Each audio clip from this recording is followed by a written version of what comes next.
Guys, like, comment, subscribe, share this video, especially if you love MMA as much as I do. As you all know, I have already picked Kamaru Usman to beat Khamzat Chimaev at UFC 294 in October. That's when that fight's happening. Now I know that. But Khamzat can win this fight. And he really doesn't need to do anything different skill set wise. I think he's good. My only concern for him is, again, that his lack of experience. He looks raw when he's fighting, you know. He makes small mistakes. He goes in there with thinking he has so much to prove. He has nothing to prove. He just needs to be himself. He also needs to learn to be more patient. When he fought Gilbert Burns, he should have dominated that fight. Look how talented he is, how powerful he is. He could pick guys up and walk them across the entire octagon, which is hard to do. Throw them down while talking to Dana White, his boss. And he's got heavy hands. He's got really good submission skills. He's got a really good chin. He might get dropped like he did with Burns or get hurt, but he's still in the fight, and he likes to fight. He's a dog. He likes to fight, you know.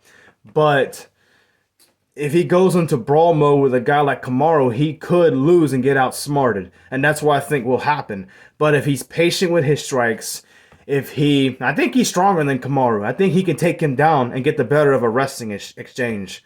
If he can just be patient in this fight, and when he's striking, be more tight and technical. Don't go on the brawl mode. Do what Gaethje does when he fought Ferguson, when he's fought Fiziev. You don't need to go in a brawl mode. You just need to be patient, pick your shots. You got some heavy hands, man. If you can do that, you can pick apart Usman, and you can utilize your grappling when you're overwhelming him with the striking and take him down and control him. I think Khamzat can do that. I think Khamzat can finish the fight. Khamzat can TKO Usman within 3 rounds with this strategy. You know, when they're striking, I do think Usman's a good striker, adequate striker, but he's not an elite striker. I don't think Khamzat's an elite striker either, but because of his overall skill set, and again, he has heavy hands, he can overwhelm Kamaru with the striking and then put him against the cage, and Kamaru's going to have his back turned.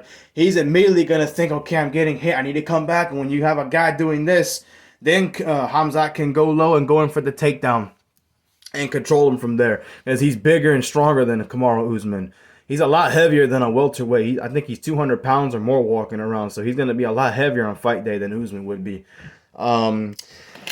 He needs to finish this fight within 3 rounds. I don't think he can win a decision over Kamaru, because Kamaru would rally back and probably be in better shape. And that's another thing that concerns me about Khamzat. If he shows up ready to fight for 5 rounds, that increases his chances to win the fight. In long terms, in other words, I'm saying if he fights smart, if he has it in to fight 5 rounds perfectly, he limits mistakes, he doesn't go in a brawl mode, he easily can beat anybody, including Kamaru Usman. But if he wins it by TKO within the 3rd round, he'll overwhelm with his size, strength, and power.